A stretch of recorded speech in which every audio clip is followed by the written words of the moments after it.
어떻게 하면 인류가 평화가 어떻게 하면 평화가 오느냐. 너도 그렇게 생각하고 나도 그렇게 생각하면 인류가 평화로워진다는 거야. 하여튼 그 소천선사는 굶어 죽는 사람은 없도록 해야 된다. 먹는 거는 평등하게 먹어야 된다. 그 당시 이제 그런 기본소득 개념을 가지고 있는 거예요.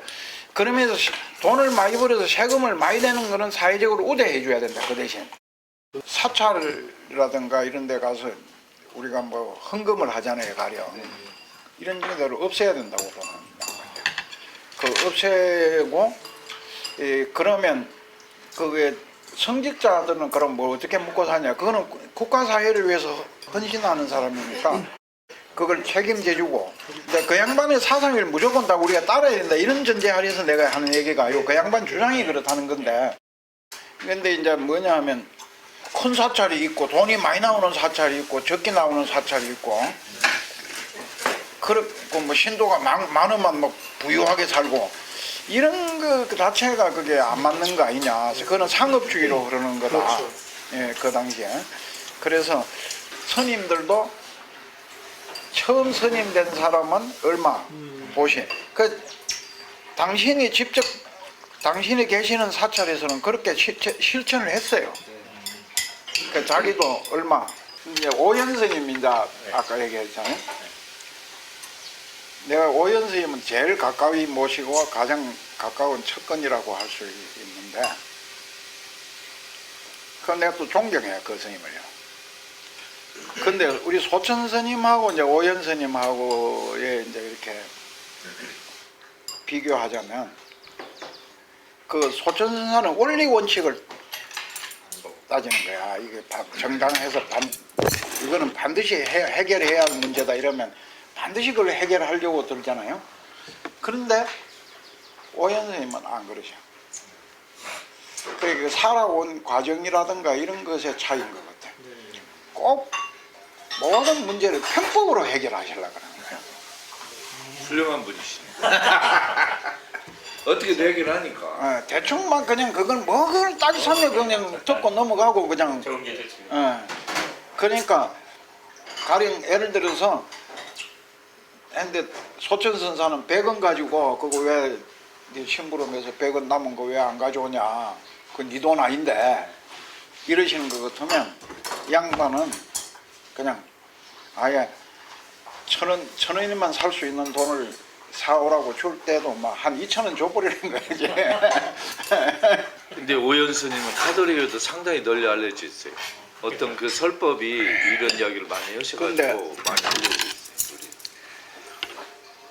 그 양반은 그런 대충 넘어가고 편법적이고 그 사고의 그런 그 석의 원칙 같은 거 이런 거 잘 안 따지잖아요. 그래서 좋은 시를 쓰는 거예요. 맞습니다. 예. 예술은 자유로워야 돼요. 예, 파격적이고, 네. 예, 그 양반 절간 이야기라고 하는 건데, 근데 그냥 하여튼 특이한 신분이에요. 당신 시집을 만들려고 밑에 모시고 있는 사람들이 다 한결같이 시집을 만들고 싶어 하잖아요. 못 만들. 왜 하면 시집만 만들어 봐라. 그게 만들어 놓으면 사람들이 삭잡. 그걸 기준으로 조현님 얼마짜리다 이게 딱 평가를 하지 않느냐. 네, 그러니까 나는 그런 평가 받고 싶지 않아. 그게 이제 당신 좀 자유로우신 분이었네. 네, 그래가지고 절간 이야기라는 그 석도 그 출판사 이름이 뭐이고 거기서 허락도 없이 출판을 해버렸어. 해가지고는 전량 다 가져와라. 그리고 또 재판하지 말고 가져와. 내가 다 살 테니까 가져와라. 그래가지고 그냥 당신이 가지고 있으면서 다른 사람 오면 선물은 할지언정 책방에 못 내놓게. 그런 시가 좋아요. 시가 만해 한용운 하면 독립지사지만 시인이잖아요. 그렇죠. 시인인데 우리 불교사를 이래 보면은요, 우리나라 고승들이 가장 훌륭한 고성은 다 가장 훌륭한 시인이야. 예를 들어 서산 스님 이러면 불교사에 그분같이 훌륭한 성녀가 없을 정도로 위대하잖아요. 서산도사. 네, 서산. 그런데 그러한 서산 스님의 한 시는 읽어보면 멋져요. 성속을 막론하고 그렇게 좋은 시를 쓴 사람이 없을 정도로 시가 좋거든. 지금 드시면서 하시죠. 예, 예. 꽈배기. 예, 먹읍시다. 이거 뭐 이렇게. 우리 동네 특산. 이거 뭐 너무. 어저께 우연히 먹어봤는데. 근데 이제 만해 한용운 하면은 우리가 이제 그 구한말에 등장한 그 경어. 어떤 사람이 경어를 연구해가지고 최근에 어떤 여인이 발표한 걸 보니까 전봉준 장군 있잖아요. 전봉준. 네. 전봉준 장군이 경어와 천안매부 사이라는 거 아니에요. 아, 그래요? 전혀 몰랐네요. 몰랐네. 이게 전봉준 동학 그 양반하고 경어 스님이 천안매부. 경어 스님 여동생이 그 전봉준의 부인이야. 그래요? 지금 현재 이제 새로 전봉준 묘를 못 찾아가지고 지금 현재 그거 하잖아요. 그래 네. 경어 스님이 울러매고 가가지고 그 저 서산에 그 이름 뭐이고 천장암이라는 암자가 있어요. 거기에 오래 계셨거든. 천장암이면 그 화장스님 뒤에 그렇게 묘가 하나 있는데 거기 전봉준 묘인 걸로. 그래서 한번 그 묘를 파가지고 뭐 시신을 수습해서 유전자 검사를 해보려고 하는 그런 서산 쪽에서 그런 준비를 한다는 얘기가 있던데. 그 묘가 하나 있대요. 그러면 잘하면 찾을 수도 있겠네요. 네, 찾을 수 있는 걸로 되어 있죠.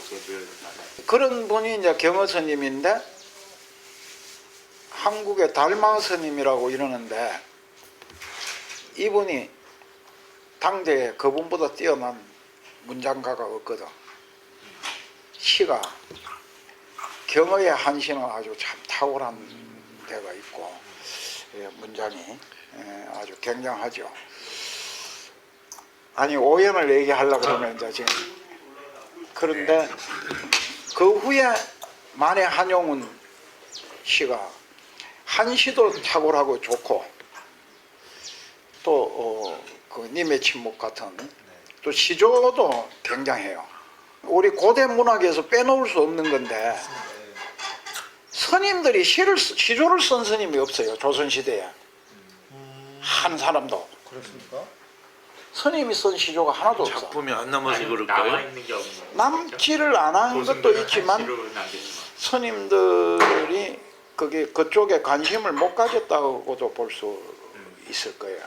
그런데 조선시대가 불교가 그 탄압받은 시대이지만은 가장 많은 어록이 나왔거든.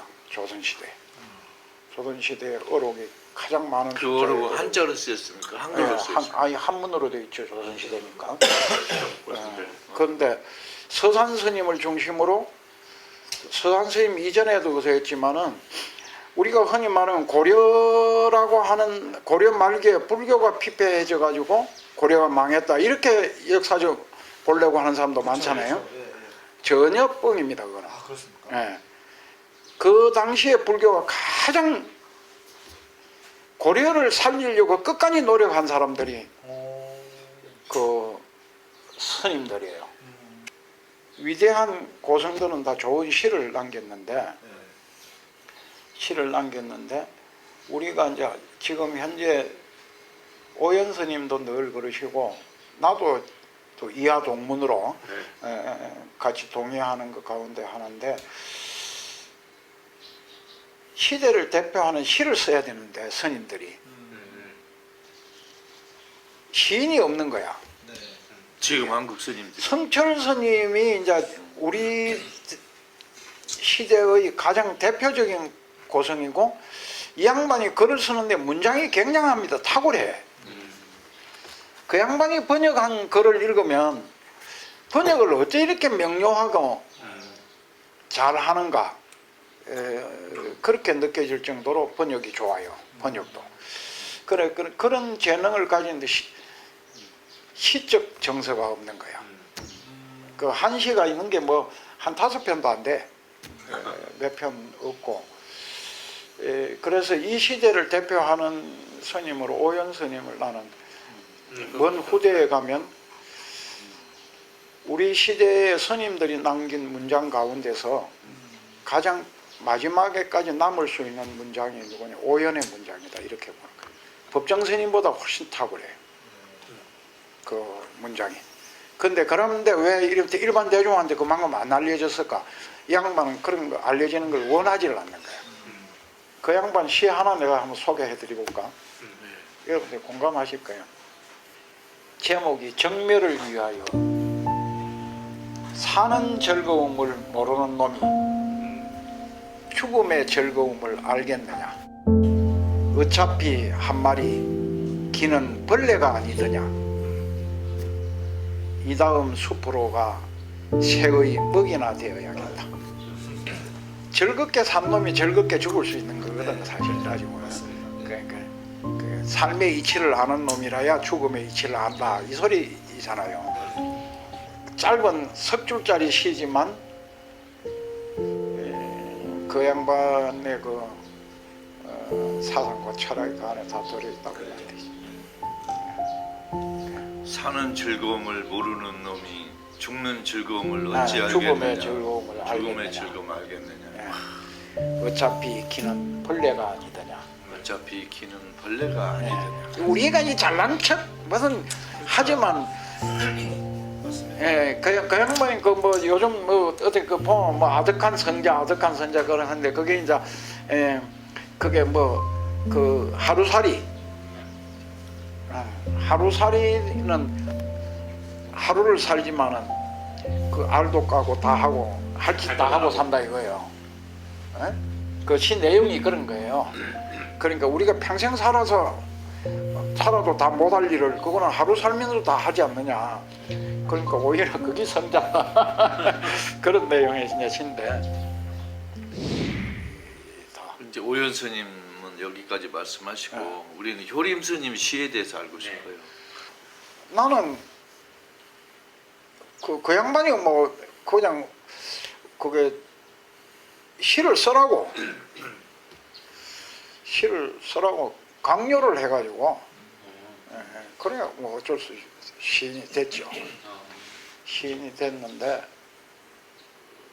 아니 어느 날 한번 불러서 내가 갔어요. 그 용돈을 이렇게 돈 많이 주면서 그 당시에 내가 어디 뭐 주지를 하는 것도 아니고 젊을 때니까 그러면서 야 시 하나 써가지고 가져와라 이러시는 거예요. 근데 뭐 시를 뭐 써보려고 하는 생각도 없고 뭐 시에 대해서 관심도 없고 그런데 갑자기 시를 써가지고 그 안 갔죠. 한 1년이나 지나서 또 전화가 왔어. 야 내가 옛날에 뭐 너한테 그 시 써라고 그 얘기를 했는데 그 시 써봤나? 그래. 아니 안 썼는데요. 그 오라고 그러더라고. 갔더니 막 뭐라고 하더라고. 어른이 그 시키면 그럼 뭘 좀 하는 책이라도 해야지. 그런 것도 안 하고 뭐 하는 짓이고.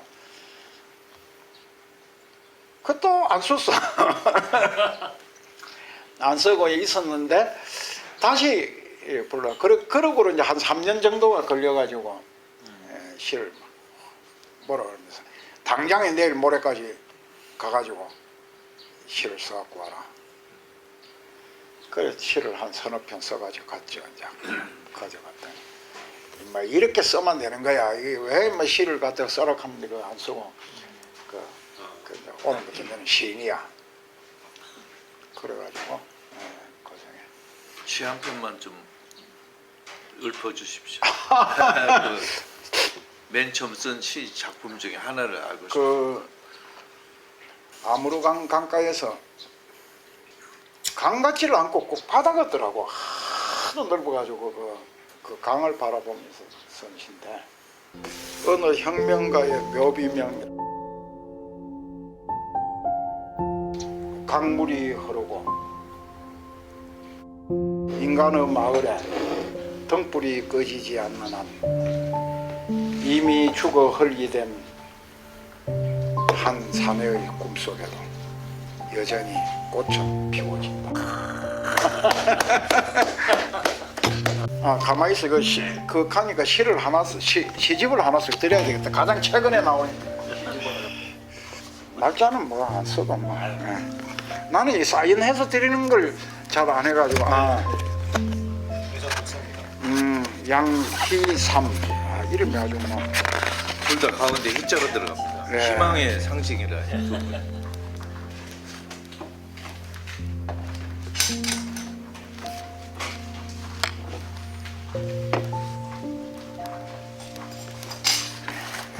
저는 김자, 뿌리 근자, 물가 수자, 김근수입니다. 김근수. 수. 예, 뿌리 근자, 물가 수자, 김근수. 김. 예, 김근수. 김. 네. 뿌리 근자, 물가 근수. 수자. 예, 그렇습니다. 네. 예수 동생 근수입니다.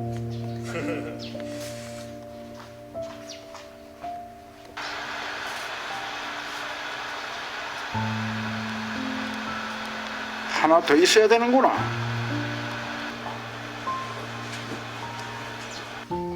좋아하는 자만 쳐다보다 아무것도 볼 곳이 없고. 스님은 15세에 출가하셨잖아요. 15은 아니고 16이. 16인데 16살. 53생이니까. 저쪽에 있죠. 저게 사진. 네. 저 한옥이. 이게 우리 속가시. 굉장히 크네요.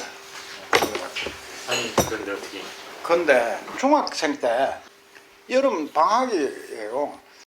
한 10시쯤 되면 이제 개울에 목욕하러 가거든. 낮에부터. 그래갖고 실컷 놀다 와갖고 또 점심 먹고 또 나가서 개울에. 하루 종일 개울에 가서 살지요. 이제 그 당시는 뭐. 근데 그 목욕하러 가는데 친구 애 하나가 가다가 이렇게 만났어요. 그리고 어디로 가냐? 그러니까 나보다 한 서너 살 더 먹는데 시골에서는 그렇게 나이를 더 먹어도 친구로 지내잖아요. 그래 어디 가냐 이러니까 절에 간다고 하더라고. 그 어디 절에 가는데 그 저쪽에 가면은 절이 있다는 거야. 그 거창이죠 지금. 네, 거창 우리 북상이라는 데인데. 그런데 요즘 같으면 그렇게 하면은 실종 신고하고 굉장했을 거예요. 아마. 그런데 그 당시는 그렇지를 안 하잖아요. 뭐. 그 60년대니까. 그래 그 형 따라서 그냥 갔어요 절에. 근데 니도 같이 가자 이렇게 하더라고. 그래 친구 따라 뭐 장에 간다고 뭐 갔죠. 그런데 그 오전에 점심도 못 먹고 하루 종일 배를 졸졸 골고 하루 종일 걸어서 그 무주천동 백년사락 하는 데를 갔어. 지금 백년사 가보셨는가 모르겠네. 무주천동에 절이 아주 좋습니다. 좋은데 그 당시는 6.25 때 절이 싹 전소돼 갖고 없어. 운막집 같이 이렇게 조그마한 거 하나 지놓고 스님이 하나가 살고 있더라고. 가니까 그래 갖고 하룻밤 거기서 잤는데 그 친구가 스님 되려고 간 거예요.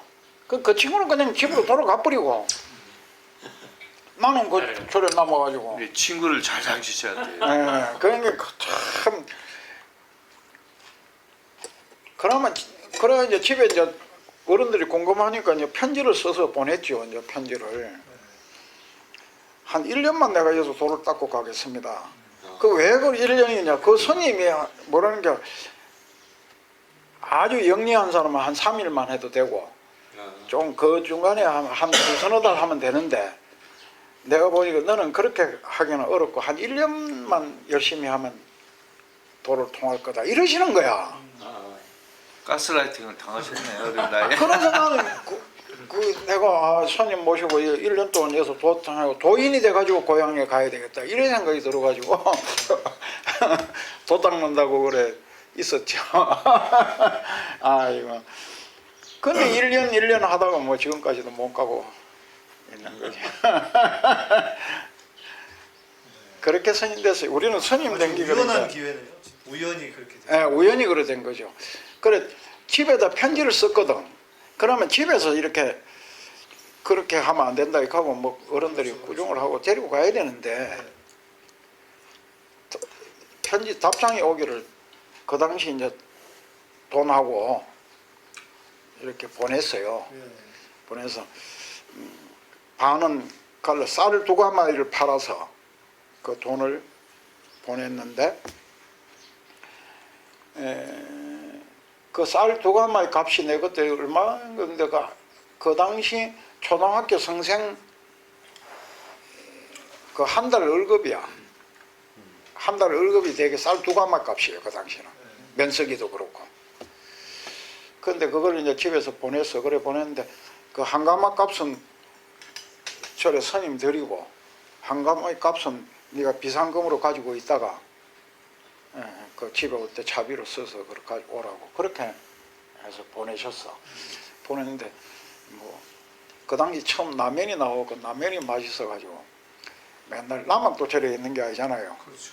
그 데리고 가갖고 맨날 라면 사 먹는데 다 썼지. 돌 라면을 닦으셨네. 스님이 되시겠다고 간 게 아니라 그냥 친구 따라서 갔다가 절에 있으면 그냥 스님 되는 거죠. 그렇죠. 그러니까 집에 가면 끝나는 거죠. 일반적으로 출가는 엄청나게 이 각오하고 뭔가 다짐하고 이렇게 해서 하는 거라고 생각을 하는데 또 인연이 그 당시 그러니까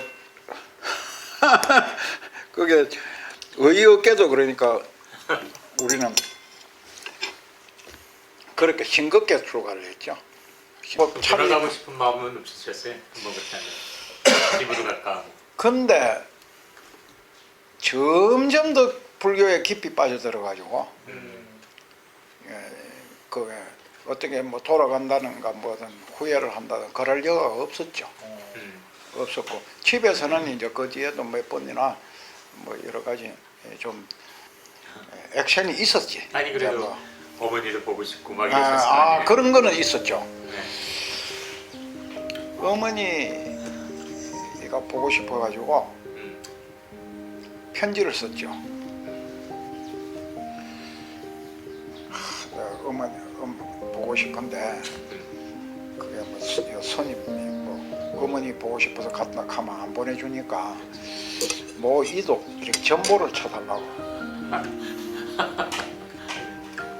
그래고 전보가 와가지고 갔다 오라 그래서 갔다 왔지. 스님이 그래. 시인의 자질이 있으셨네요. 쉽게 가는 게 아니고. 하여튼 뭐 그렇게 성경에 보면 예. 그 예수님을 만난 사람들 중에 이런 표현이 있거든요. 길에서 조치니라. 예. 길에서 예수님을 만나서 자기가 고침을 받거나 이러고 나서 그냥 따라간 거예요. 아 예. 네. 아유, 현임 스님께서 효령 스님 그러신 분이시죠. 길에서 그냥 신부를 만나. 예. 와. 저는 스님 이제 언급결에 스님 되셨잖아요. 예, 예. 우리도 다 언급결에 결혼했어요. 아 응급결에 그러니까. 네. 지금 아니 그런데 신중하게 결혼한 사람보다 응급결에 결혼한 사람이 그 성공률이 높다 그래요. 그런 것 같아요. 예. 응급결에. 우리 선생님이 신중하게 하셨나 봐.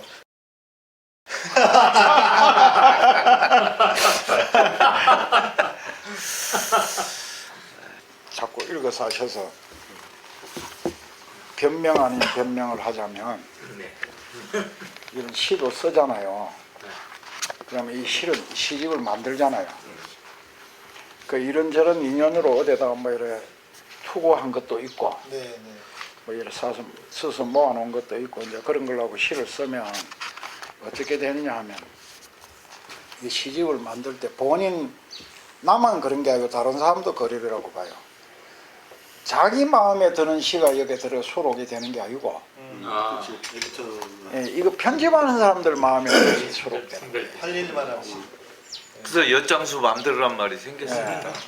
그게 편집자 맘대로. 근데 시집을 여러 번째 냈는데 한 번도 내 마음에 드는 시만 모아서 시집을 못 만들어 봤어요.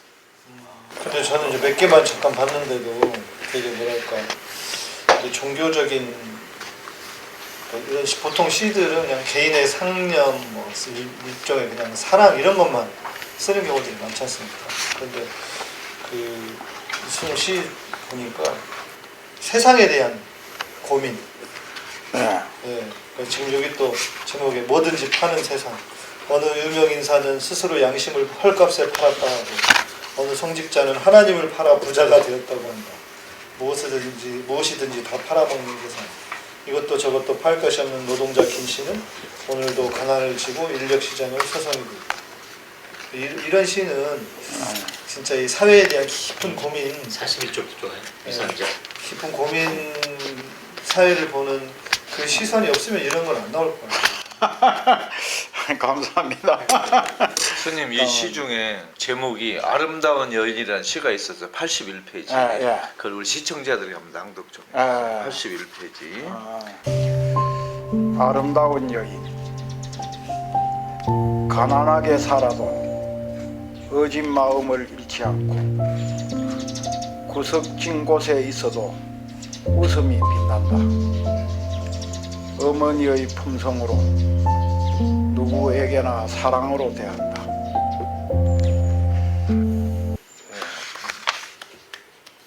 아까 얘기하신 그 시 제목이 뭐라 그랬어요? 그거 거나든가 이런 시 같은 거 이런 게 이거보다 조금 더 강도가 높은 시들이 있는데 사람들은 이제 스님이 왜 이런 시를 그렇죠, 쓰냐 그러니까요. 이래 가지고 말한 거야. 그래요? 그래요? 편집자가. 네.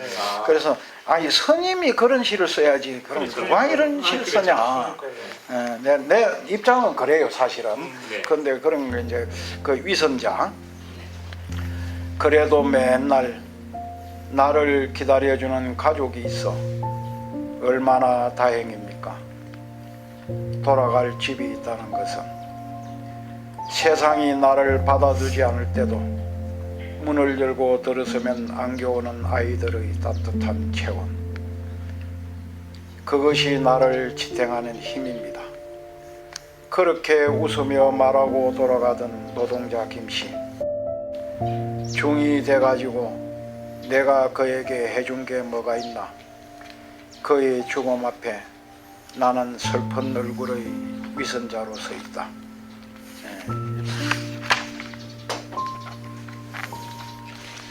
그 마음이 찡해지는 진짜. 그게 색깔이 너무 강한 시는 글러서 다 빼버리고. 아니 나는 그런 시를 좋아하는 건데 내가 특별히 좋아하는 시는 이겁니다. 어느 노성. 이 시집에서는 제일 좋아하는 시라고 해야 되겠죠. 한번 읽어주십시오. 이것도 한번 읽어볼까요? 어느 노성. 거짓말을 잘하는 어느 늙은 중이 거짓말이 쌓여서 산처럼 되었는데 그 어느 날 거짓말 산을 넘어가다가 그 산 돌뿌리에 걸려 넘어지고 넘어진 그 자리에 피어난 꽃 한 송이, 지금도 그 꽃 매운 향내에 길손들 기물고 눈물고 있다. 잠깐 읽었습니다. 아, 읽었어요. 아니 근데 시를 아시는 분이라 그래서 목사님도 시 한 번 쓰시죠. 저는 고등학교 때 시를 좀 썼었어요. 역시 딱 보인다. 그랬다가 지금 최근에 제가 이제 가사를 썼잖아요. 제가 쓴 곡 중에 그게 가사가 거의 시처럼 쓸 수밖에 없어요. 이게 이렇게 집약하고 집중하고 막 말이 난사되면 안 되니까 그래야 좋은 찬양이 됩니다. 이거는 이제 읽을 것까지는 아니고 네. 이 시를 내가 좋아해요. 그림 속의 여인. 그림 속의 여인 한번 보십시오. 몇 페이지예요? 스님이 맨날 시 제목에 여인이나 들어가고 그러니까 아직까지 결혼 못 하신 거예요. 결혼을 못 하셔서 여인을 찾으시는 거예요. 그런 것 같아요. 결혼 안 하셔서. 하여튼 이 시는 그림 속의 여인 하는 이 시는 사실 나한테 그것을 영감을 준 그림은 반동경이라 그러나 저게 야수파 화가로 그 있어요. 그게 고뱅. 네, 반봉경이라고 하는 그 사람 그림에 보면은 정상적인 여자를 그린 거라고는 보기가 좀 어렵죠. 뭐 이게 한번 인터넷 치면 나와요. 엄청 유명한 그림이라서 우리나라에서 그 사람 덕수궁 그 현대미술관이라 하나 거기에서 전시를 한번 했어요. 그 사람 그림을. 그걸 보고 내가 한번 그 그림 구경을 갔는데 선전 광고판으로 크게 그 얼굴을 그려놨더라고.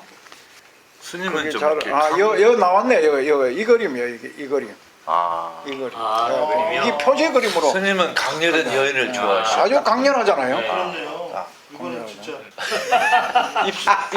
입술을 붉게 칠하고 딱 맞잖아요. 입술을 붉게 칠했잖아요.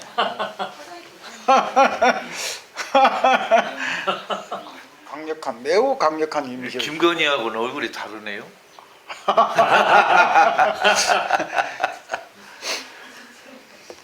김건희 같은 경우는 이제 우리는 그게 심리적으로 묘한 것을 가지고 있는 사람이다. 아, 어떤 그 어디서 어디까지가 진실인지 이게 뭐냐 하면 거짓말을 많이 하잖아요, 우리가. 예. 그래갖고 그게 이제 하나의 상습이적으로 거짓말을 하게 되고, 그러면 자기 자신도 자기 거짓말에 중독이 되는 거야. 그렇죠. 자기 그거에 빠져가. 그래서 혼외가 일어나는 거죠. 자기 정신상으로. 이게 어떤 게 자기도 이건 뭐가 진실이고 뭐가 거짓인가 잘 헷갈리는 거죠. 그런 정도까지 가지 않았느냐. 그러고 인터넷에 그 뭐 올라오는 그거 뭐 이거 뭐 무슨 페이스북 같은데 올라오는 얼굴이 보면은 진짜 성령을 그렇게 한 건지 그게 좀 뭐 정보가 그게 정확한 건지 어떤 건지 아니 사람의 얼굴이 아무리 성형을 한다고 해도 그렇게 다양하게 복잡한 변천사를 거쳐올 수 있나요, 사람 얼굴이? 너무 좀 어렵고 복잡한 얘기를 하면 결례인데, 그러나 오늘 우리 현대인들에게 가장 필요한 것 가운데 하나입니다. 하는데 불교는 이제 뭐냐면 실상을 보라고 하는 거거든. 실상. 그 한문으로 열매실자. 네. 그 모양상자가 있어요. 우리가 관상할 때도 그 글자를 써요. 그 모양상자라고 하는. 그럼 나무목에 눈목자 한 글자예요. 연기 실상한 남원 네. 실상사도 그 산자인가요? 네. 실상도 실상. 그 실상을 보라 이 하는 거거든. 실상을. 그래 실상을 그러면 보려면 어떻게 해야 되느냐? 실상을. 모든 종교가 실상이라는 게 진리다 이 소리예요. 진리. 근데 진리를 어떻게 우리가 볼 거냐 이 문제가 생기잖아요. 그러면 우리는 이제 뭐냐면 나는 나한테 아상이 있을 거 아니에요. 아상. 그 내가 가지고 있는 모양은 그걸 나의 아상이라 그러는 거예요. 그리고 이제 세상에는 보면 나하고 관계되는 사람은 이 사람은 그냥 인상, 타인의 모양이 있을 거 아니에요. 그리고 이게 또 이 사회가 돌아가는 무슨 거석 같은 거 뭐 이런 거는 중생상. 그래 아상, 인상, 중생상, 수자상. 이것을 버려야 실상을 본다는 거예요. 실상을. 아상, 인상, 중생상, 수자상은 허상인 거죠. 그렇지, 허상이죠. 허상인데 이게 우리한테는 진짜처럼 받아들여요. 그렇죠. 그게 다인 거죠. 그래 모든 게 우리는 어디에 집착하고 사냐면 그 아상, 상에 집착하고 사는 거예요. 상. 그게 뭐 그 아상, 인상 갈 게 없이 상에 집착해서 사는 거죠. 우리는. 그래 우리가 관상이잖아요. 그래 우리가 이게 정말 아름다운 얼굴은 뭘 해야 되느냐? 얼굴을 바꾸는 게 아니고 사실은 무주상, 상에 집착하지 않는 사람한테서 나오는 상이 진짜 아름다운 거거든. 그게. 아니 그 개인의 프라이버시에 관계되는 거니까 내가 뭐라고 얘기할 수는 없는데 그 모양만 자꾸 이렇게 추구하다 보니까 이제 명품만 찾고 뭐 무슨 그 뭐 성은 이시오 뭐 이름은 명박이라고 하시는 분이 옛날에 그 양복 자꾸 이렇게 습관이 이렇게 한다는 거야. 그래 왜 그걸 하냐? 양복 여기 상표가 여기 붙어요. 그걸 보여주려고. 누가 어떻게 아니 그 쓴 기사가 그런 게 나왔어. 그래서 그 기사에 꽂혀가지고 진짜 그런가 나 그 뒤는 이렇게 그 무슨 나오면 그걸 유심히 볼 거 아니에요. 근데 그런 속성이 있더라니까 내가 그때 보니까. 있었어요? 그러니까 그게 일국의 대통령이 된 사람도 자기 명품 뭐 우리 옛날에 뭐 일본 말로 뭐 가다마이 하나 딱 걸치면 그게 자랑하고 싶어서 일하는 그게 그만큼 상이 무서운 거예요. 그게. 그렇죠. 예. 그래서 그게 그 건강경에 보면은 정토 장엄분이라고 하는 게 나오거든요. 정토. 불교에서는 정토라 그러잖아요. 깨끗한 땅. 기독교 같은 데서는 천국이라 그러잖아요. 근데 그 천국이 그러면 그 천국을 뭘로 장엄하느냐 이 소리예요. 그 말은 곧 우리가 하나의 인품을 갖출 때 뭘로 우리를 장엄할 거냐, 네. 우리가 뭘로 꾸밀 거냐 이 소리나 같은 말이야. 그게 그렇죠. 예, 우리 사회를 뭘로 꾸밀 거냐 또는 우리 마음을 뭘로 꾸밀 거냐. 마음이 청정한 것이 최고의 장엄이라는 거거든. 마음을 깨끗하게 하는 거. 네. 근데 우리는 그거는 잊어버리고 자꾸 뭐 옷 같은 거 좋게 입고 뭔가 폼나게 하는 거 그걸로 장엄을 하려고 하잖아요. 성경에도 그 말씀 있죠. 마음이 청결한 자는 천국을 볼 것이다. 아, 그러니까 우리가 이제 이런 세상의 진실에 접근해 들어가려고 그러면은 하여튼 거짓을 껍데기를 벗겨야 된다. 알맹이로 가야 되는데 그게 껍데기가 이제 뭐냐면 상이거든요. 상.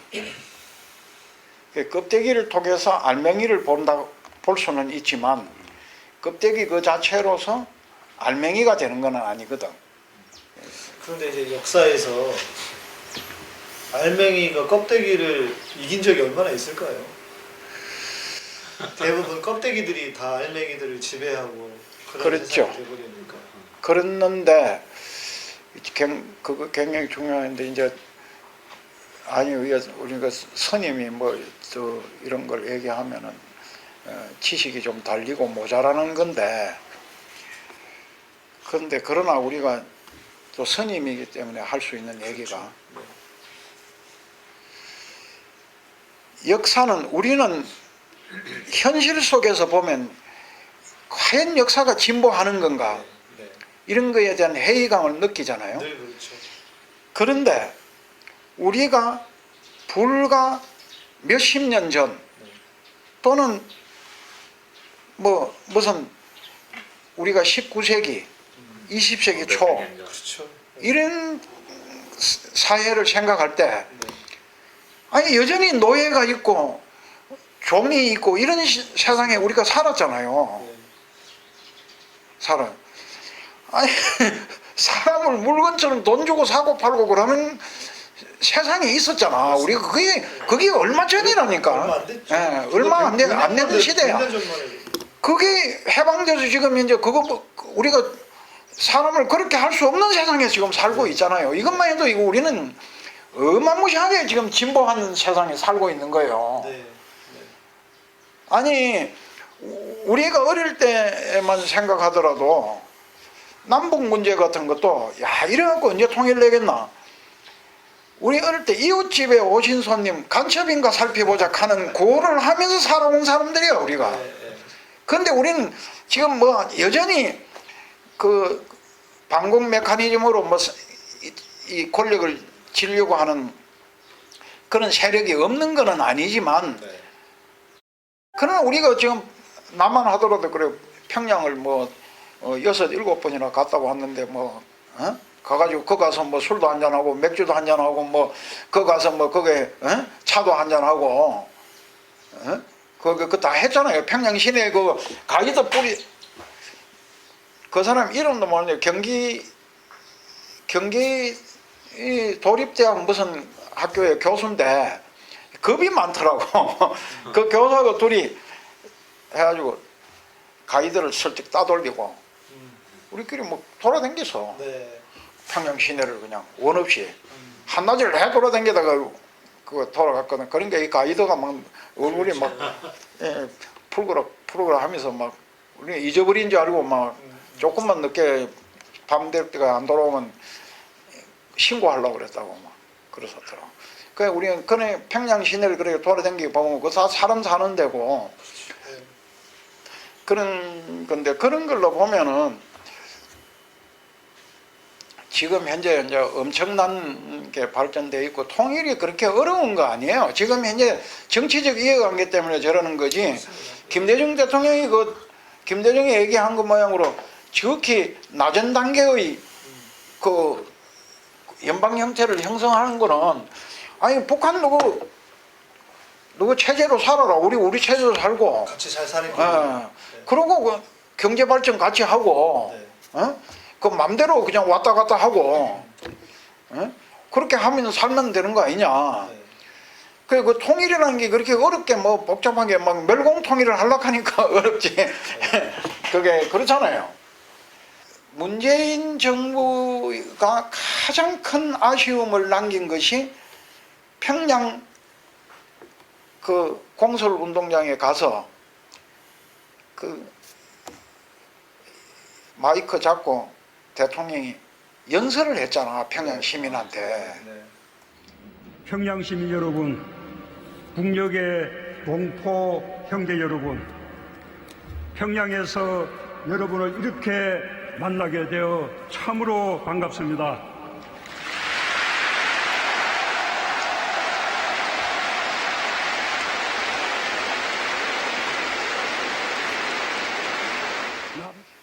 그래 와서 바로 선언해야지. 그렇죠. 예.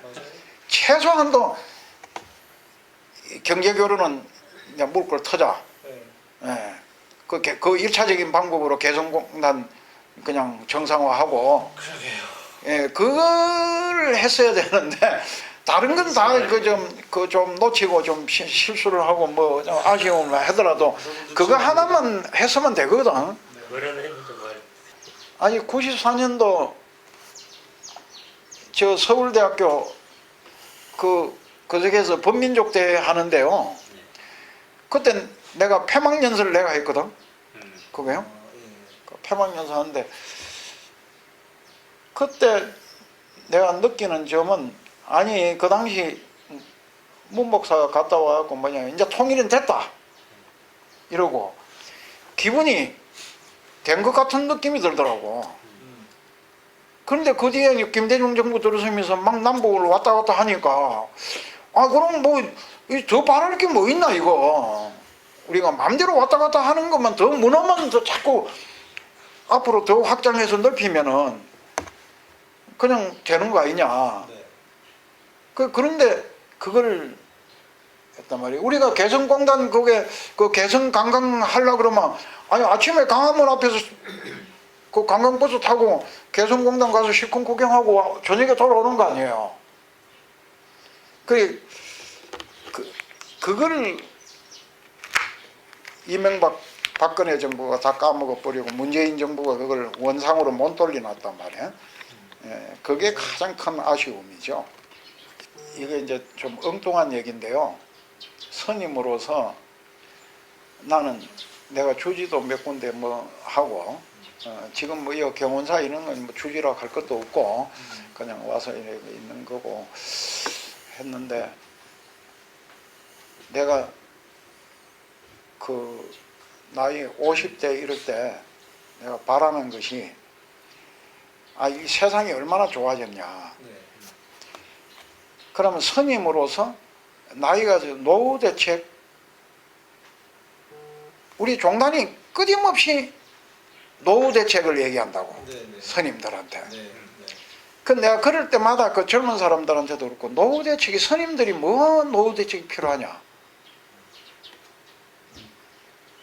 가장 스님 잘하는 사람은 기초생활 수급자 되는 거다. 아니 아무 재산이 없는 사람한테는 정부가 나이가 60 넘으면 기초생활 수급자로 돈을 주잖아요. 최소한 50만 원, 60만 원씩 주고 또 좀 거적하면 뭐 좀 기동도 어렵고 있다가면 한 7, 80만 원 주잖아.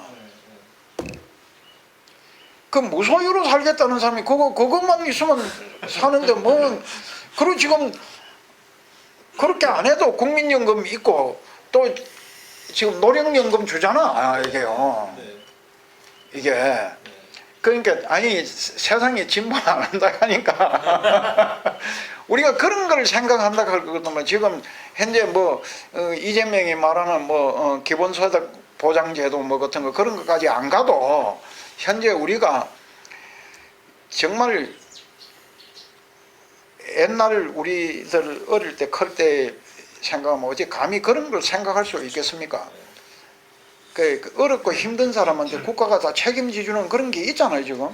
그게 얼마나 좋아 이 세상에. 지금 이제 이 상황을 보면서 예. 뭔가 우리나라가 더 이렇게 부근이 상승할 수 있는 때에 그렇지. 이 윤석열 같은 인간이 나타나서 이제 나라를 완전 곤두박질 치고 만치게 만들고 네. 이거에 대한 아쉬움과 안타까움 또 분노들이 있으신 것 같아요. 시민들은. 아니 나는 윤석열이 정부 이런 건 내가 걱정 안 한다는 뜻에서 하는 얘기예요. 6월 항쟁 했을 때 우리가 가장 절망한 게 뭐예요?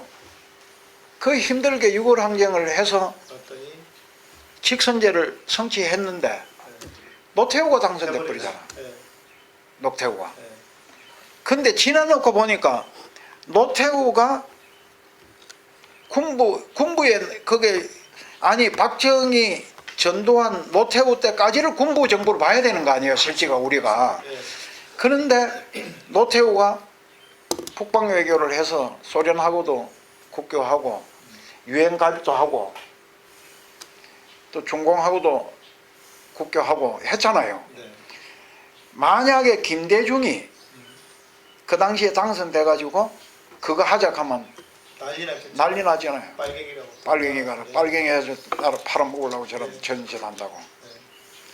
근데 노태우 그때 하고 또 김영삼이가 해서 IMF에서 나라 말아먹은 것 같지만 금융실명제도 하고 또 이름 뭐이고 저 하나에 그 하나에도 싹 붙여주고 뭐 또 해주고 뭐 했잖아 많이. 그렇게 청소 싹 해놓고 나니까 김대중이 돼가지고 IMF 극복하고 이 IMF라고 하는 것이 나는 경제 전문가도 아니지만은 이게 우리가 보면은 IMF를 극복하면서 우리나라가 어떻게 되냐 하면 그 뒤에 그런 걸 무산시키려고 하는 이명박이가 많이 시도했지만은 우리나라 기업의 가장 큰 골칫거리가 뭐냐면 분식회계, 네. 네. 순환출자 이런 거 아니에요. 그렇죠. 네. IMF에 김대중이 그런 걸 경제에 가장 고질적인 골마 있는 부분을 싹 그 당시 했잖아 정리해서. 네. 그럼. 예. 그래 순환출자도 못하게 하고, 예. 문어발 막 기업 그 사이에 구조 정리해가지고, 예. 팔아먹을 거 팔아먹으라. 그래 그걸 못한 기업들은 도태해버리고 오히려 그래가지고 김대중이 내세우는 게 그 당시에 뭐냐 하면 세계 1등 상품 만들어라. 하나를 만들어도 세계적인 상품을 만들어 봐라 하면. 그래서 아니 텔레비가 그때부터 우리가 세계에서 텔레비 제일 잘 만드는 나라가 되고 어쩌고 뭐 하다 보니까 반도체도 뭐 잘 만드는 나라가 되고 이래 된 거 아니에요. 그래 한순간에 그 짧은 기간에 5년 동안이지만은 엄청난 일을 오늘 와서 한류 하는 거 이것도 김대중 때 그 문화 한류가 생긴 거 아니에요. 그리고 노무현이 대통령 돼가지고 한순간에 $10,000에서 $20,000를 넘어서 버리잖아. 근데 이명박 박근혜 하면서 온갖 분탕질을 다 하고 했는데 그래도 문재인이 뭐 요즘 욕도 많이 먹는 것 같은데 그래도 $30,000 시대를 만들어 버리잖아요. $30,000 시대를. 윤석열이 정부를 거쳐서 이게 나는 이게 중간에 끝날 것으로 봐요. 근데 더 정확히 말씀하면 스님이면 5월 정확히 그러셔야 돼. 언제 끝나요? 일부에서 5월 위기설을 얘기하는 사람들이 많은데 이번 5월이요? 예. 그런데 그 설득력이 있는 얘기다. 나는 그렇게 좀 봐줘요. 예. 내가 주요 캐를 한번 뽑아봤어. 아, 예. 그 캐를 뽑아봤는데 그 캐를 뽑아보니까 확실히 5월 우리가 탄핵하는데 이 거루터기가 있는데 토끼가 뛰가다가 거루터기에 팍 박치니까 어떤 사람이 맨날 그 쭈구리씩 앉아가지고 또 토끼가 와서 받칠까 하고 기다리고 있는 것처럼 우리 국민들이 이 탄핵에 중독됐어요 지금. 근데 탄핵 그렇게 안 갑니다. 탄핵으로 안 가고 자체 붕괴한다고 봐. 지금 붕괴 조짐이 나타나잖아요. 예. 5월 자체 붕괴 두 가지 말씀하셨어요. 아. 만일 틀리면 뭘 거시겠어요? 아이고. 저는 저기 장관 지금 못 걸어요. 근데 스님지 거실래요? 내가 반드시 뭘 긁기라고 어떻게 아야 그게 아니고 생각을 너무 하십니까? 기뻐서 하는 말입니다. 기뻐서 5월 뭐 네. 자동 자체 붕괴 아니고. 아니 나도 한동훈이 말 흉내 낸다고. 근데 이 윤석열이가 역사적으로 다음 정권이 와서 해야 할 일을 마당 닦아주는 일을 분명히 하는 부분이 있다고 봐요. 네. 우리는 지금은 몰라도 다음 정부가 들어오면 그게 뚜렷이 나타나. 우리나라가 지금까지 이렇게 거쳐오는 과정이 보면 그런 게 상당 부분 있어. 그 이전은 몰라도 하여튼 6월 항쟁 이후로는 내가 볼 때 정권이 이명박이가 한 것도 마당 닦아준 게 있고 박근혜가 한 것도 마당 닦아준 게 있어요. 민심이 천심이라고 대다수의 많은 사람들이 검찰 저렇게 두면 안 된다. 머리가 조금만 돌아가는 놈들이만 검찰 개혁을 피하려면 우리가 검찰이 정직하고 올바르게 가야 되는구나. 그렇지. 이런 생각해야 될 거 아니에요? 네. 검찰 개혁을 뺏기지 않기 위하여 더욱 국민들하고 척을 지고 원수가 지는 방향으로 가잖아요. 그러면서 뭐예요? 지금 현재 윤석열 정부가 가지고 있는 가장 특징적인 것이 검찰을 저래 두서는 안 된다 하는 걸 확실하게 보여주는 거 아니야. 그렇죠. 그것만 하더라도 얼마나 큰 성과야. 아니 저 좀 안이 꽂고 더러운 정부지만은 그래도 한 2년 정부 그거 좀 나라 좀 뭐 손실도 좀 보고 검찰 개혁 이루어내려고 하면 그 정도는 대가를 치러야 된다는 거야. 국민들의 각성을 예. 할 수 있는 기회고. 네. 아니 김영삼이 정도가 IMF를 불러와도 군대 권력이 다시는 재개할 수 없도록 딱 정리를 해주는 그거 대가를 성과를 가져오잖아요 그걸. 그러면 이번에 윤석열이가 자체 붕괴하면 앞으로 검찰은 이제 다시는 못 못하지. 나온다 그 말씀이잖아요. 이제는 그죠? 못해. 예. 네. 아니 박근혜 때 군부가 그게 친위 쿠데타를 하려고 했잖아요. 조현천이가 예를 그런데 못했잖아. 네. 왜 못합니까? 하나회가 없어서 못한 거야. 하나회가 없어서. 그렇죠. 군대 안에 그런 이게 있었으니까. 아니 우리가 고대사 같은 거를 이렇게 보더라도 친한 친구인데 니도 벼슬하고 나도 벼슬하고 친한 친구단 말이야.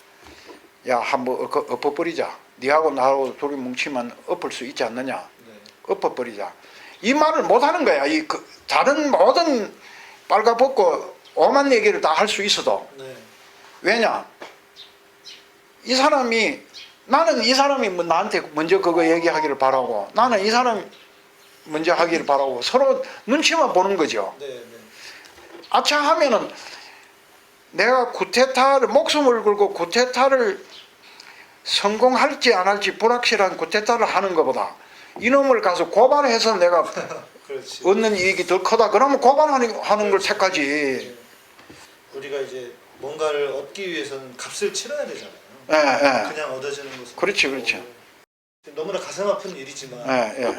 또 너무나 고통스러운 일이지만 이렇게 값을 치르니까 깨어나는 사람들이 있는 건 분명한 사실이어서 저도 그렇게 값을 치르고 있는 우리나라에 있는 잠전에 있는 어떤 이 불의한 기득권 세력들과 다시 제대로 한판 붙을 수 있거나 정리할 수 있는 기회가 주어지는 거라고 생각합니다. 예, 예, 예. 근데 그 과정에서 우리나라가 정말 그 너무 이제 힘들어지지 않을까. 예, 예. 경제적으로도 힘들어질 것이고 지금 뭐 지난번 뭐 무역 수지가 적자가 북한보다 더 흑자가 북한보다 더 못했대요. 네, 이런 얘기가 있더라고요. 적자니까 우리는. 적자가 북한보다 더 났다는 거예요. 네. 그런 상황이 될 것이고 그 과정에서 수많은 사람들이 고통당할 것이고 특히 가난하고 없는 사람들이 더 그리고 이제 그러면 이제 저는 어디를 보냐면 그 다음 그러면 우리 사회는 어디를 향해 가야 하는가. 그런데 그렇게 하기에는 아까 우리 그 스님 말씀해 주셨잖아요. 그 식사하시면서 우리 나라에 대한 고민하셨던 분들. 그러니까 저도 우리 사회가 이제는 지금 이 소위 말하는 배금 사상 다 돈밖에 모르는 세상에서 우리 국민들이 각성을 하고 네. 사는 게 이게 돈 전부 아니야. 우리 인간답게 살자. 그리고 같이 좀 잘 살자. 예. 이런 각성이 와야 될 텐데 이게 저는 되게 중요하다고 보거든요.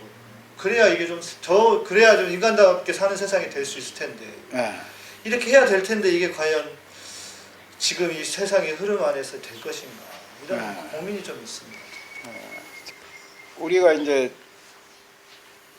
스님들 사이에서 옛날에 우리가 오늘날 미얀마라고 하는 버마 예.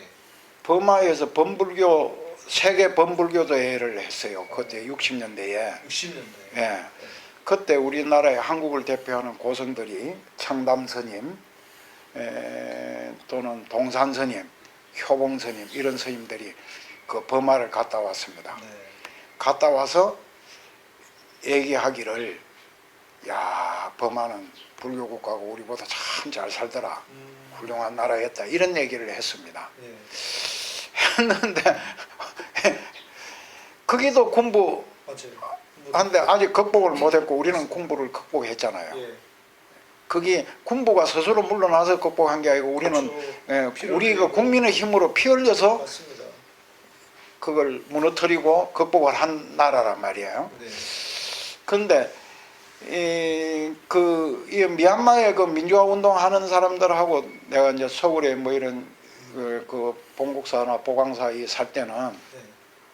걔들 뭐 후원도 많이 해주고 예. 친하게 지내는 사람들이 많은데 그 사람들한테도 내가 늘 그러는데 정말 목숨을 아끼지 않고 해야 이게 이룬다. 그런 얘기도 우리가 하고 그랬는데 우리는 하여튼 수많은 사람들의 뭐 피도 흘리고 네. 그걸 가운데 그걸 성취했어. 했는데 그런 걸로 보면 우리나라는 굉장히 그렇죠. 그 빠르게 가고 지금 현재 그 세계 국가의 하나의 어떤 모델이 되고 희망이 될 수 있는 그런 나라로 간다고 봐요. 근데 이제 또 한쪽에서 이런 염려를 합니다. 이제 그때는 6월 항쟁을 비롯해서 소위 말하는 젊은 사람들, 특히 대학생들이 나서서 그런 일들을 했는데 지금 젊은이들은 물론 뭐 지금 뭐 지지율이 뭐 10%대로 떨어졌다고 하고 하지만 그러니까 촛불 집회 때도 이렇게 보면 젊은 사람들은 별로 없어요. 다 연세 있으신 분. 그 6월 항쟁을 실제로 했던 분들이 나서서 지금 그 세대들이 하고 있단 말이에요. 젊은 세대들은 잘 안 움직이고. 안 움직이고 그런 게 있죠. 이제 있는데 있고 우리도 이제 그런 걸 많이 느끼는데요. 느끼고 그리고 이제 우리가 입시 위주의 교육을 시키고 네. 대학에서는 그 중고등학교에서 입시 위주의 교육을 시키는 것처럼 대학에 가서는 그 연장선상에서 맞습니다. 그 취업 위주의 교육만 하지. 출세와 돈. 예. 네. 그걸 그렇게 이제 흘러가면서 하고 또 민주정부가 들어서면서 오히려 운동권이 붕괴됐어. 그래 붕괴된 그런 일면이 있어요. 있지만 그 우리나라는 그게 그런 걸 능히 다 극복할 만한 그 민도가 가지고 있다. 그리고 여론조사에서 뭐 남북 통일을 원하는 세대가 뭐 젊은 세대로 갈수록 적고 뭐 어쩌고 이런 게 그런 것에 그렇게 우리가 신경 쓰고 그럴 거 없다. 없고 윤석열 정부를 찍어준 젊은 세대들 그런 게 있지 않느냐. 그런 게 뭐 우리가 하나의 앞으로 문제가 돼. 그런 걸 고민해야 할 사람들은 전문가들은 고민해야 되죠. 해야 되지만은 우리 스님들이나 이런 입장에서 볼 때는 우리도 뭐 민주화 운동을 해온 사람의 입장에서 볼 때 그 거대한 흐름이라고 하는 것이 있는 거다. 있는 거고 윤석열 정부가 를 통해서 우리가 가장 큰 걸 얻는 거는 야 우리가 잘못된 정부를 선택하면 국민이 어떤 대가를 치른다 하는 이 교훈 우리 학습 효과가 굉장히 높은 민족이거든. 우리 나라가 그 벌써 그 학습 효과가 나타나고 있는 거라고 봐요. 보고 그럼 스님 아까 말씀하신 것처럼 현 정부가 자체적으로 이 무너질 거라고 보신다면 어떤 형태로 그게 진행될 것 같습니까? 그게 이제 그게 나는 그 우리가 지금 현재 나타나고 있는 게 이제 어떻게 보면 한 세 가지 정도의 측면을 보거든요. 보는데 우선 제일 차적으로 나타난 게 일본 한일 정상회담을 했단 말이에요. 엄청난 정부가 타격을 입었잖아요, 지금 현재. 그런데 그거하고는 비교도 할 수 없는 지금 현재 그 한미 회담 후에 타격이 온다. 네. 벌써 뭐 우크라이나에 아니 50만 발을 도청에다가 뭐 폭탄을 지금 보냈다는 거 아니에요, 이미. 네. 이게 아니 이게 그 서서히 이제 그런 방어 차원에서 지금 현재 막 그 20%대로 막 내려앉고 이러면서 이게 다급해지니까 그 뭐 무슨 꼼수를 갖고 있고 앞으로 그게 어느 쪽으로 진행될지는 모르지만 민주당 뭐 돈봉투 그걸 터뜨렸다고 보는 건데 그걸로 가지고 방어가 되겠느냐? 택도 없죠. 그게 뭐 돈봉투 그 뭐 50만 원짜리 뭐 최고 많이 하는 게 뭐 200만 원인가 300만 원짜리라면서 뭐 특할비가 지금 300몇십억인가가 있는. 그런 게 그거 가지고 되는 게 아니고. 잘라내면 되니까. 그래서 그게 붕괴 효과가 지금 현재 뭐 그 안보사령탑이 뭐 지금 현재 라인이 지금 무너졌다는 거 아니에요. 무너졌는데 뭐 그런 걸 넘어서서 그게 이제 있고요. 그리고 그때 중에 가서 이게 무역 흑자를 못 돌리면서 오는 이게 타격이 그 중에 나는 경제를 모르는 사람인데 달러가 지금 현재 다른 나라에서는 다 폭락을 하고 있는데 우리나라에서만 고공행진을 하면서 그것을 자꾸 이게 달러 소모가 많아질 거 아니에요. 지금 국가가 비축해놓은 달러가 지금 현재 반수 이상만 팍 줄어도 지금 현재 거석하거든.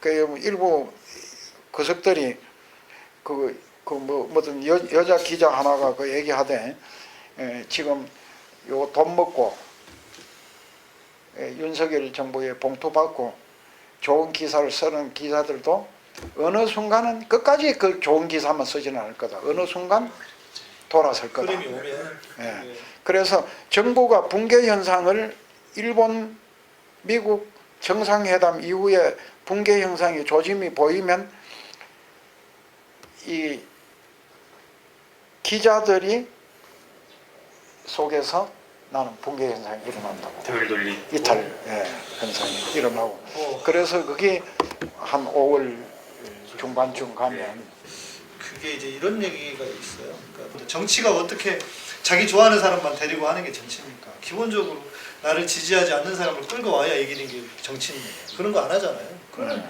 지겠다는 소리고 죽겠다는 소리인 거니까. 12호를 보는 분도 있더라고요. 그 정치적인 차원에서 보면. 근데 뭐 그까지 안 갔으면 좋긴 하겠지만.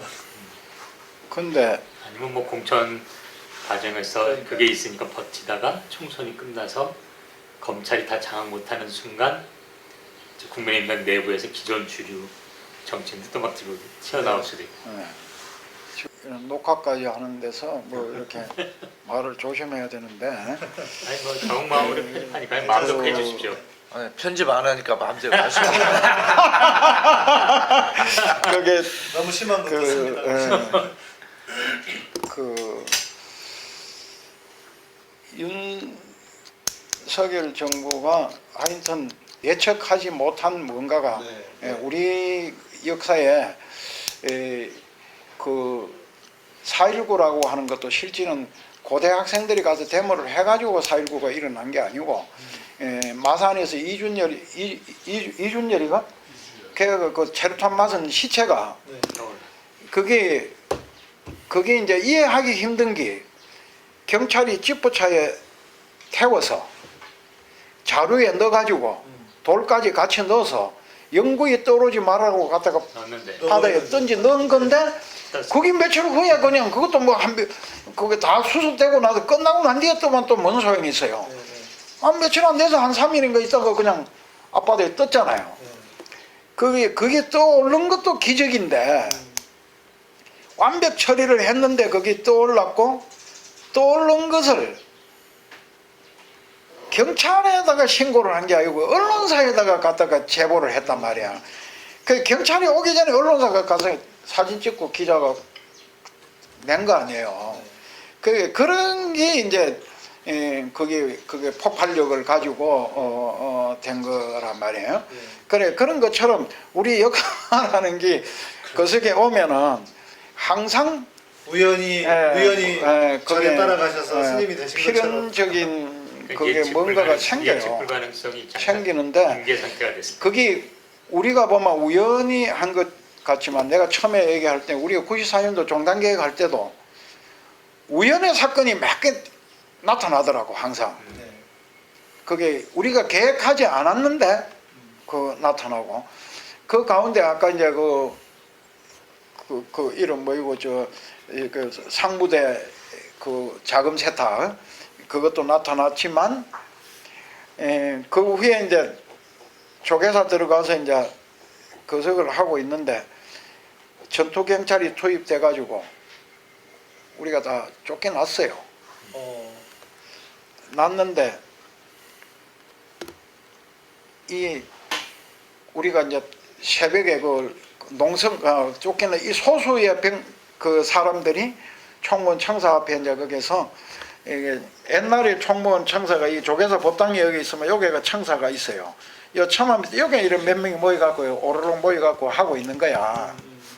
그 요 청사가 요 건물이 있고 요 청사 건물을 바라보고 요 마당이고 그런데 여기 이제 문이 하나 있거든요. 여기 들어오는 문이 있는데 제보가 들어왔어.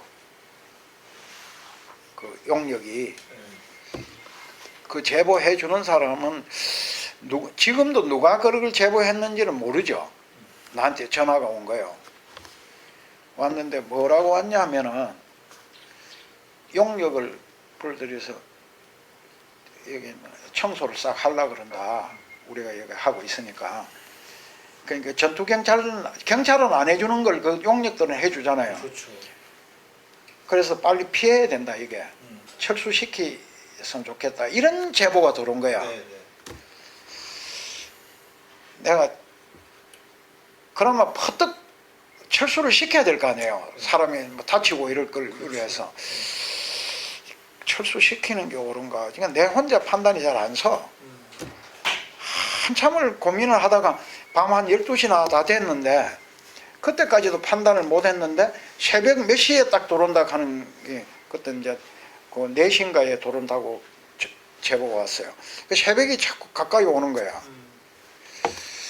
근데 12시가 넘어서 내가 우리 젊은 스님들 불러 모아. 그때 나도 그때는 젊었지만은 나보다 30대 스님, 나는 40대고 모아갖고 이런 제보가 들어왔다. 이거 어떻게 했으면 좋겠나 하니까 싹 다 어떻게 했으면 모르겠다고 뭐 이렇게 고민을 걱정하고 빨리 철거시켜야 되고 다치고 막 박이 터지고 이러면 깡패들한테 두드려 맞으면 참 곤란하지 않냐. 근데 옆에 별로 그 속도 안 하는 사람이 옆에서 하는 말이 뭐라는 게 이래. 그러면 안 됩니다. 그거 어떻게 하느냐. 캠코더, 동영상 찍는 거, 그걸 몰래 투입을 해야 됩니다. 그래갖고 두드려 패는 걸 사진을 찍어야 된다. 동영상으로. 그래 우리 투입을 했잖아. 그 동영상 찍었잖아. 그거 어디가 그 당시 한겨레에 줬잖아.